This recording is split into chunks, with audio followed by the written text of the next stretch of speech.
ACB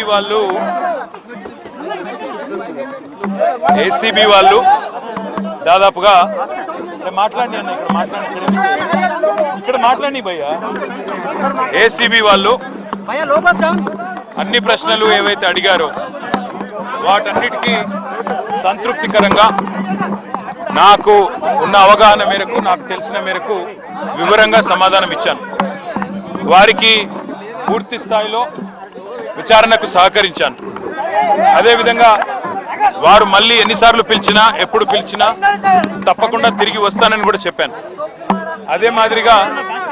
అదే మాదిరిగా case ఏదైతే పెట్టారో ఇదొక చెత్త కేసు, ఇందులో విషయమే లేదు, మీరు అసలు ఏం చేస్తున్నారో కూడా ఈ ప్రభుత్వ ఒత్తిడిలో మీకే తెలియదు, పూర్తి స్థాయిలో అసంబద్ధమైన కేసు అని కూడా వాళ్ళకి చెప్పాను.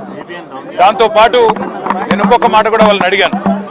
ఇవాళ పొలిటికల్ ప్రెషర్లో ఒక పొలిటికల్ కేసు పెట్టి దీనివల్ల ఏదో సాధిస్తానని రేవంత్ రెడ్డి అనుకుంటే అది ఆయన మూర్ఖత్వం మాత్రమే అవుతుంది అనే మాట కూడా చెప్పాను.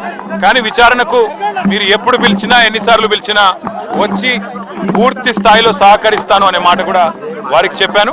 మరి వారు మళ్ళీ ఎప్పుడు పిలుస్తారో తెలియదు, ఎప్పుడు పిలిచినా అప్పుడు మళ్ళీ వచ్చి సంతృప్తికరంగా వారికి సమాధానం ఇచ్చే బాధ్యత.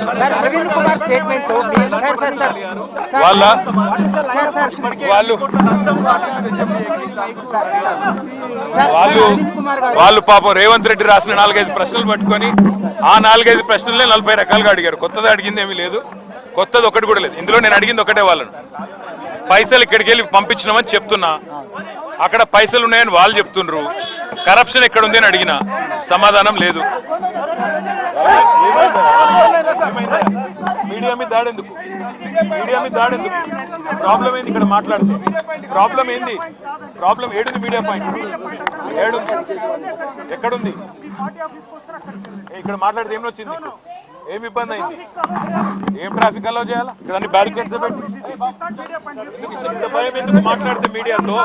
మరి భయం కాకపోతే ఏంటంటే అదే మీ డ్యూటీ మీరు చేస్తున్నారు. సరే, వాళ్ళ డ్యూటీ ఏదో వాళ్ళు చేస్తున్నారంటే మళ్ళీ మాట్లాడదాం. Thank you. జైతల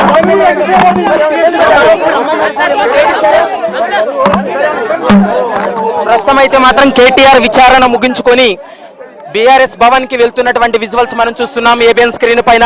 ఇప్పటి వరకు కూడా కేటీఆర్ మాట్లాడినటువంటి మాటలు చూసాం. కేటీఆర్ అయితే మాత్రం విచారణకు సహకరించాననేటువంటి అంశాన్ని చెప్తూ ఉన్నాడు. పోలీసులు అయితే మాత్రం ఇక్కడ మాట్లాడడానికి వీల్లేదు, ఖచ్చితంగా బీఆర్ఎస్ భవన్ కి వెళ్ళాలి, ఇక్కడ ట్రాఫిక్ అంతా కూడా క్లియర్ చేయాలంటూ చెప్పి పోలీసులు కేటీఆర్ కొంత అడ్డుకునేటువంటి ప్రయత్నం చేశారు. దీంతో ప్రస్తుతం కేటీఆర్ అయితే మాత్రం బీఆర్ఎస్ భవన్ వైపు వెళ్తున్నటువంటి విజువల్స్ మనం ఏబిఎన్ స్క్రీన్ పైన ఎక్స్క్లూజివ్గా చూస్తున్నాం. అయితే కేటీఆర్ చెప్పినటువంటి అంశాలు ఇప్పటి వరకు 55 కోట్ల రూపాయలు ట్రాన్సాక్షన్ సంబంధించి, అంటే నిబంధనలు పాటించుకోకుండా 55 కోట్లు ఏవైతే పంపించారో తానే పంపించాననేటువంటి స్టేట్మెంట్ కూడా ఇచ్చినట్లు కేటీఆర్ కొద్ది నిమిషాల క్రితమే చెప్పినటువంటి మాట ప్రస్తుతం మనం చూస్తున్నాం. కేటీఆర్తో పాటు పోలీసులు కూడా ముందుకు కదులుతున్నటువంటి విజువల్స్ మనం చూస్తున్నాం.